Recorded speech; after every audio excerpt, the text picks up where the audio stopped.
चलिए friends, adjustment of capital में case one में हम और आगे बढ़ते हैं और अगला क्वेश्चन देखते हैं। ठीक है, बहुत ही सिंपल और छोटा सा क्वेश्चन है। चलिए देखते हैं क्या बोलता है क्वेश्चन। क्वेश्चन बोल रहा है X Y and Z are partners in a firm sharing profit in the ratio 3:2:1। On 1st April 2017 X retire from the firm. कौन रिटायर हो रहा है? एक्स रिटायर हो रहा है। ठीक है, एक मिनट, ये कलर चेंज कर लें हम। हाँ, Y and Z agree that the capital of new firm shall be fixed at rupees 2,10,000 in the profit sharing ratio। ठीक है, इनका नया जो कैपिटल रहेगा रिटायरमेंट के बाद Y और Z का वो रहेगा 2,10,000। The capital accounts of Y and Z after all adjustment on that date of retirement showed balance of 1,45,000 and 63,000।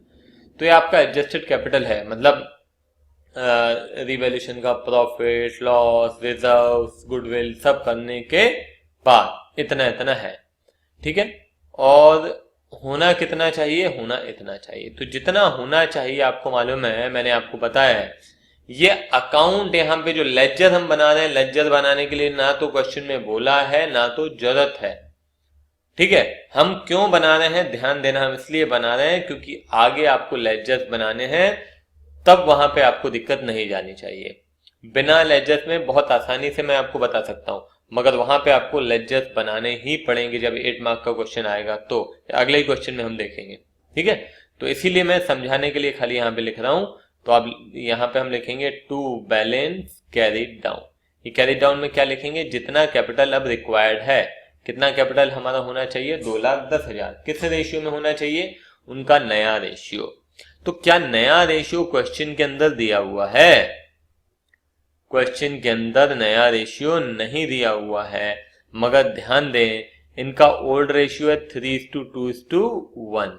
कौन रिटायर हो रहा है? एक्स रिटायर हो रहा है, तो उनका नया रेशियो क्या हो जाएगा? 2:1।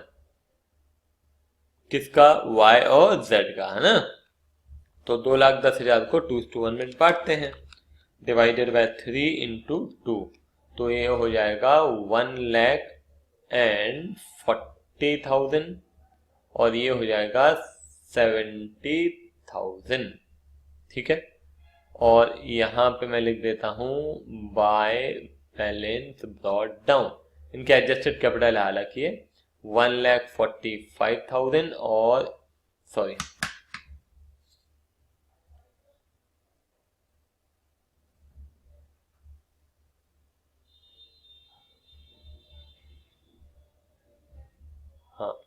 1,45,000 और ये 63,000। ठीक है, तो अब क्या करना है? अब यहाँ पे आपको बैलेंसिंग खाली करनी है, और जितना भी बैलेंस आता है, बैलेंस फिगर आता है, वो हम टू कैश और बाय कैश लिखते हैं। तो यहाँ हो जाएगा टू कैश 5,000 और इधर हो जाएगा बाय कैश कितना? 7,000। हो गया, वेरी इजी। तो क्या मतलब हुआ? देखो, y को हम दे रहे हैं, कितना दे रहे हैं? 5,000, क्योंकि y का जो कैपिटल है 145, मगर होना चाहिए 140। तो उसके ज्यादा पैसे हैं हमारे पास, तो हमने उसको 5,000 दे दिए, तो एंट्री हो जाएगी y टू कैश 5,000। ठीक है, और z से पैसे आ रहे हैं बाय कैश, तो एंट्री हो जाएगी cash account debit to z, कितना? 7,000। ठीक है, बहुत सिंपल है, बहुत सिंपल। ठीक है, ये समझ में आया? तो फिर हम आगे बढ़े। ठीक है, इसको नोट डाउन कीजिए। चलिए अब आगे बढ़ते हैं हम क्वेश्चन 3 की तरफ, और ये भी आपका केस 1 से रिलेटेड क्वेश्चन है। ठीक है, तो ध्यान रखिएगा, एग्जाम में यदि 8 मार्क का क्वेश्चन आएगा तो इसी तरह का क्वेश्चन रहेगा। 8 मार्क का या 6 मार्क का क्वेश्चन रहेगा। ठीक है, जिसमें कि एडजस्टमेंट इन्वॉल्व रहेगा। ठीक है, केस 1। केस 1 क्या है? जहां पे आपको कैपिटल दिया रहता है। ठीक है, तो चलिए देखते हैं, अच्छे से पहले एक बार पढ़ लेते हैं।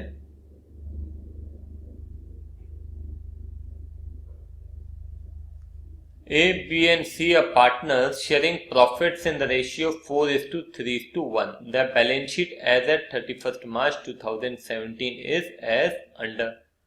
Creditor BP workman compensation reserve. तो आपको मालूम है किधर जाएगा, ये जाएगा पार्टनर्स कैपिटल अकाउंट में।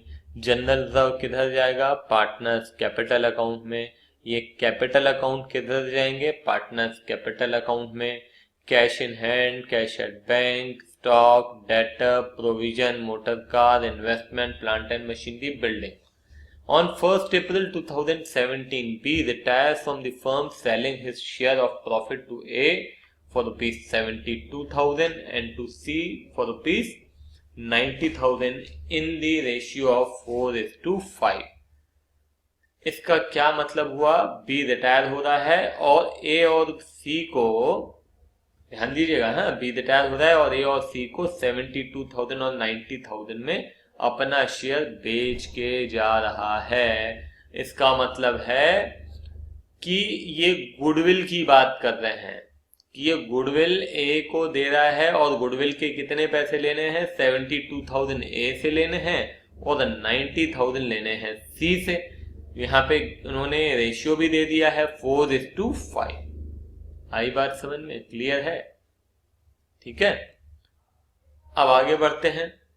आगे बोलता है for the purpose of B's retirement it was agreed that stock is to be appreciated by 20% and building by 10%। तो चलो स्टॉक ये आपका रिवैल्यूएशन हो गया, बिल्डिंग भी रिवैल्यूएशन है।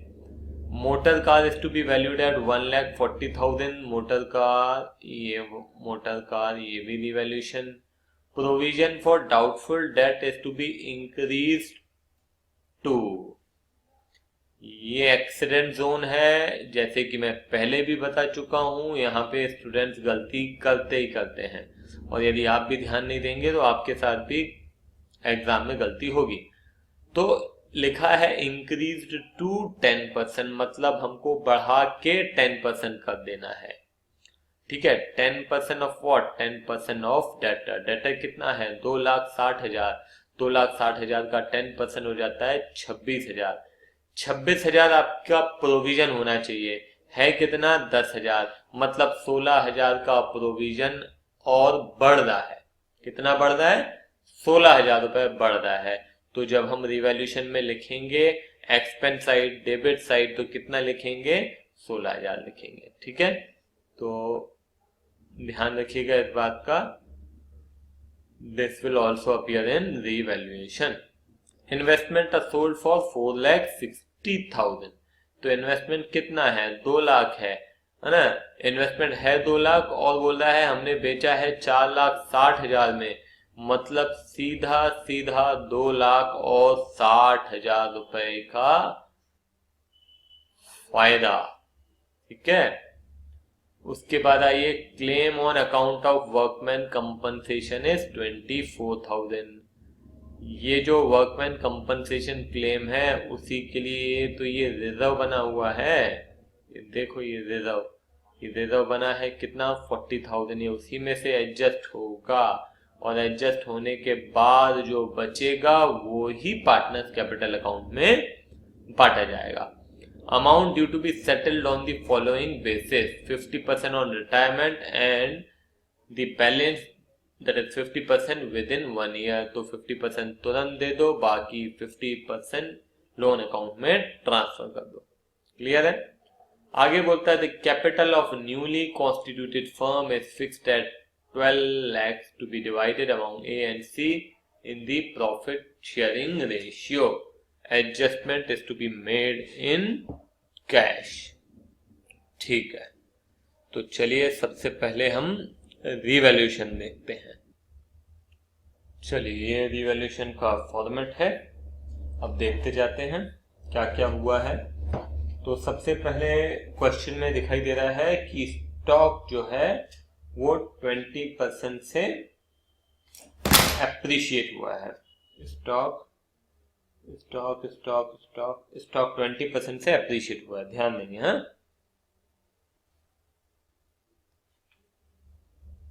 तो जो स्टॉक एप्रिशिएट हुआ उसको क्रेडिट में लिखते हैं। स्टॉक 20% मतलब 1,50,000 का 20% दैट वुड बी 30,000। ठीक है। और बिल्डिंग एप्रिशिएट हुई है 10% से, तो बिल्डिंग कितनी है 4,60,000। ठीक है। बिल्डिंग 4,60,000 और 10% तो हो गया 46,000। ठीक है। उसके बाद चलते हैं प्रोविजन। ठीक है, प्रोविजन बढ़ रहा है, लायबिलिटी बढ़ रही है, मतलब नुकसान है। ठीक है, प्रोविजन फॉर बैड डेट। कितना प्रोविजन करना है 10% कर देना है, मतलब ये हो जाता है 26,000, तो हो गया 16,000 रुपए हमारा प्रोविजन बढ़ जाएगा। ठीक है, ये नुकसान हुआ हमारा। इन्वेस्टमेंट सोल्ड फॉर 4,60,000, तो यहां भी फायदा हो रहा है। इन्वेस्टमेंट हमारा इन्वेस्टमेंट था 2 लाख, बढ़ के हो रहा है 4,60,000, मतलब 2,60,000 का फायदा। Claim on account of workman compensation is 24,000। तो ये जो क्लेम है ये तो रिवैल्यूएशन में अपीयर नहीं होगा। क्यों? क्योंकि इसके लिए हमारे पास रिजर्व रखा हुआ है, तो हमको जरूरत नहीं है। Amount due to Molu is to be settled on the following basis. ठीक है, तो रिवैल्यूएशन में मेरे ख्याल से इसके अलावा और कुछ भी नहीं है, जो था यही है। तो यहाँ पे चलिए टोटल करते हैं और देखते हैं कितना है। 2,60,000 प्लस 46,000 प्लस 30,000 माइनस 16,000। तो और एक सेकेंड, एक मोटर कार एक रह गई है। मोटर कार जो है, देखो लिखा है motor car is to be valued at 1,40,000। तो 1,40,000 कितना है 3 लाख, तो उसकी कीमत हो रही है कम।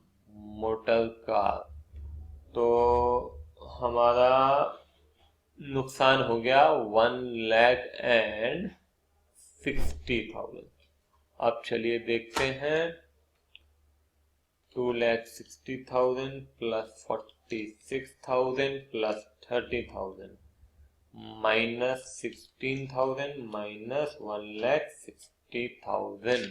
तो आपका प्रॉफिट ऑन रिवैल्यूएशन कितना 1,60,000। ए, बी और सी, इनका रेशियो क्या है देखिए जरा, 4:3:1। तो ये हो जाएगा 80,000, 60,000 और 10,000। ठीक है, तो आपका रिवैल्यूएशन तैयार है।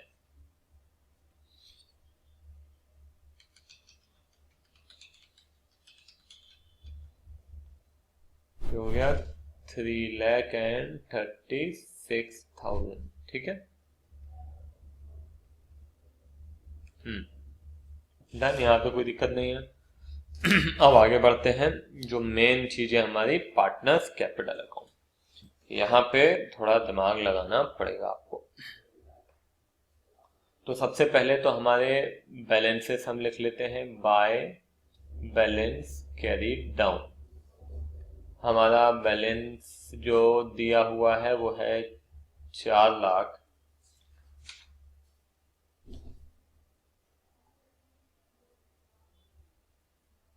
6 लाख और 4 लाख।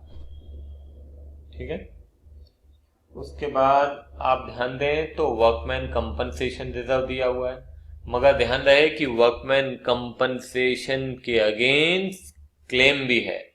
आपका वर्कमैन कंपनसेशन दिया हुआ 40,000 और क्लेम कितना है 24,000, तो कितना हुआ 16,000। तो ये 16,000 हम बांट देते हैं किस रेशियो में, 4:3:1, मतलब 8,000, 6,000 और 2,000। राइट, अब उसके बाद बताइए जनरल रिजर्व का क्या करें, बांट दें किस रेशियो में, इसी रेशियो में। तो ये हो जाएगा 80,000, 60,000 एंड 20,000। ठीक है, ये जनरल रिजर्व हो गया। और बताइए और क्या है। अब आ जाते हैं रिवैल्यूएशन का प्रॉफिट। रिवैल्यूएशन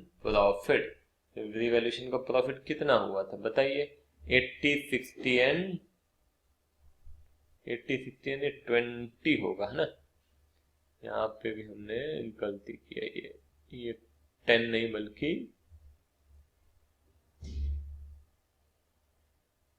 20।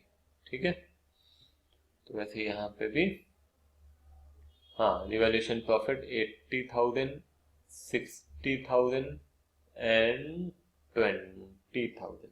ठीक है, और क्या है। और आपका दिया हुआ था कितने में बिजनेस खरीदा, किसने खरीदा बिजनेस, देखो यहाँ पे लिखा हुआ है साफ साफ, एक बार देख लो आप। On 1st April 2017, B retired from the firm, selling his share of profit to A for rupees 72,000 and to C for 90,000। तो अब यहाँ पे क्या हो रहा है, B अपना हिस्सा, B का हिस्सा कितना है 3/8। तो ये अपना 3/8 हिस्सा किसको दे रहा है, A और C को दे रहा है।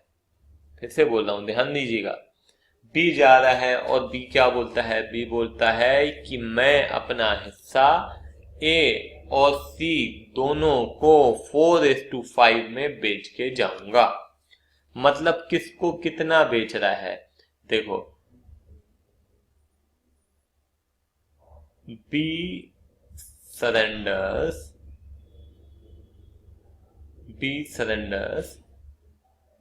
उसका कितना है 3/8, ध्यान देना है ना, इंटू 4/9 फॉर ए, है कि नहीं। उसका शेयर था 3/8, जिसमें से 4/9 दे रहा है किसको, ये दे रहा है ए को। तो कितना हो गया, ये हो गया 12/72, ये ए को दे दिया। और and 3/8 into 5/9 for B, that is 15/72। आ रही बात समझ में। तो अगर मैं यहां पे बोल सकता हूं इस न्यू शेयर, ए का नया शेयर कितना होगा, ए को पहले मिल रहा था 4/8, अब उसको और मिल गया कितना 12/72। ठीक है ना। उसी प्रकार से मैं बोल सकता हूं सीस न्यू शेयर, सी का नया शेयर कितना होगा, सी का नया शेयर है 1/8 प्लस 15/72। तो अब डिनोमिनेटर सेम कीजिए इसका। तो डिनोमिनेटर सेम करने के लिए इसको हम 9 से मल्टीप्लाई कर देंगे, तो हो जाएगा 36/72 प्लस 12/72, दैट इज 48/72। यहां भी करते हैं तो 9/72 प्लस 15/72, दैट इज 24/72। मतलब इनका जो शेयर नया आ गया वो आ गया 48:24, मतलब 2:1। तो इनका नया शेयर भी मिल गया।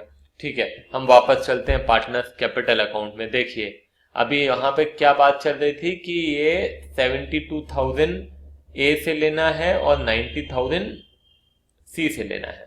ठीक है, 72 और 90।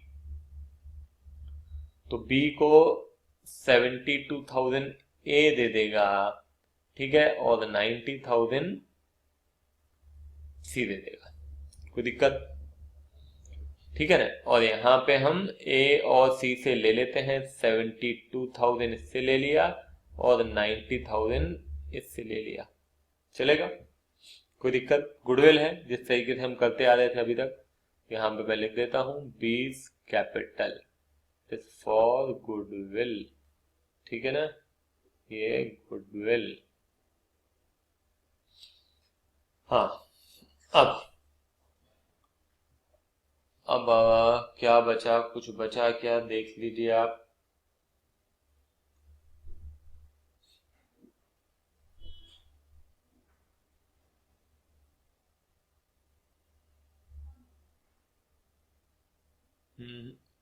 अब कुछ नहीं बचा।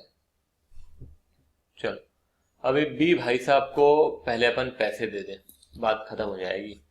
क्योंकि लिखा था कि बी भाई साहब जो हैं उनको हमें 50% देना है अभी, और 50% लोन अकाउंट में ट्रांसफर कर देंगे। तो चलिए देखते हैं बी भाई साहब को कितने पैसे देने हैं।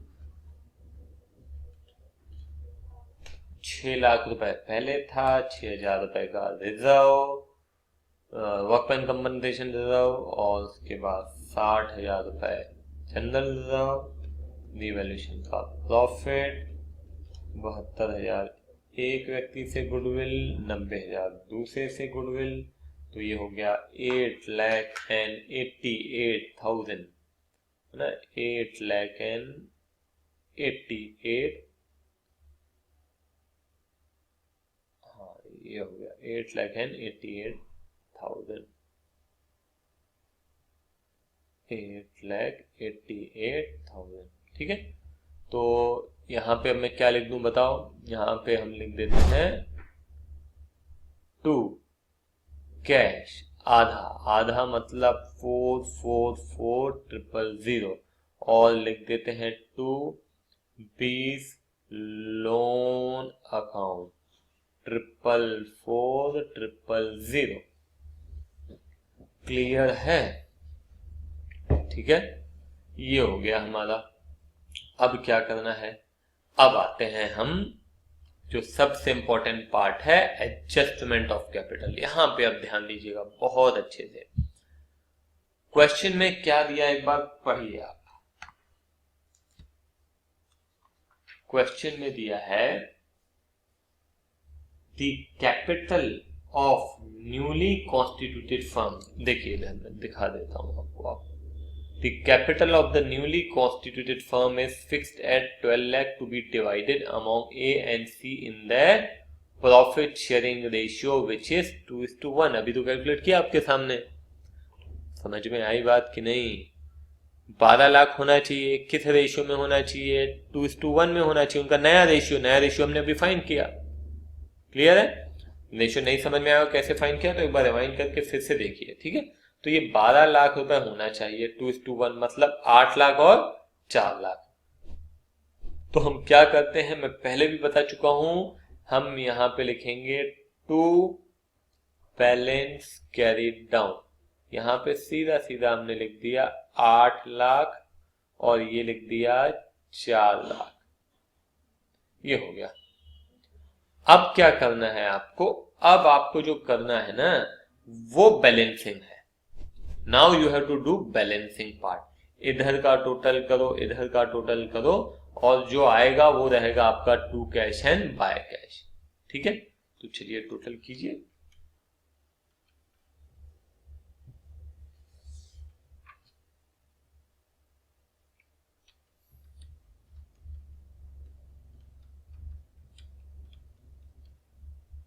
चलिए, क्रेडिट साइड का टोटल आ रहा है 5,68,000। ठीक है, क्रेडिट साइड का टोटल आ रहा है 5,68,000। रफ में लिख ले रहे हैं ना, ये रफ है आपको समझाने के लिए। 5,68,000 ये आ गया क्रेडिट का टोटल, और डेबिट का टोटल कितना है 8,72,000। ठीक है, तो जो ज्यादा है वो तो हम यहाँ पे लिख ही देते हैं 8,72,000। अब क्या करना है, 8,72,000 इस तरफ और 5,68 इधर है, तो हम यहां पे लिख देंगे बाय कैश। ठीक है 568, ना 568, फिर मतलब ये माइनस किया अपन ने तो एडजस्टेड कैपिटल आ जाएगा, उससे मतलब नहीं है। अभी सिंपल तरीका क्या है, इधर आपने लिखा क्या, बैलेंस आपने पहले ही लिख दिया जो कि क्वेश्चन के अंदर दिया हुआ है, फिर बैलेंसिंग करनी है। ठीक है, जो बैलेंसिंग करने के बाद जो फिगर आएगा वही हमको टू कैश और बाय कैश में लिखना है। तो यहां पे आएगा वो 5,68,000 माइनस 8,72,000, तो ये आ जाएगा 3,04,000, 3,04,000। एंड 4000। ठीक है, अब सी का भी देख लेते हैं अपन। 4 लाख प्लस 2000 प्लस 20,000 प्लस 20,000। ठीक है, तो इस तरफ का जो टोटल आ रहा है ये भी आप रफ में लिख लो, 4,42,000। और इस तरफ का टोटल है 90 और ये 4,90,000।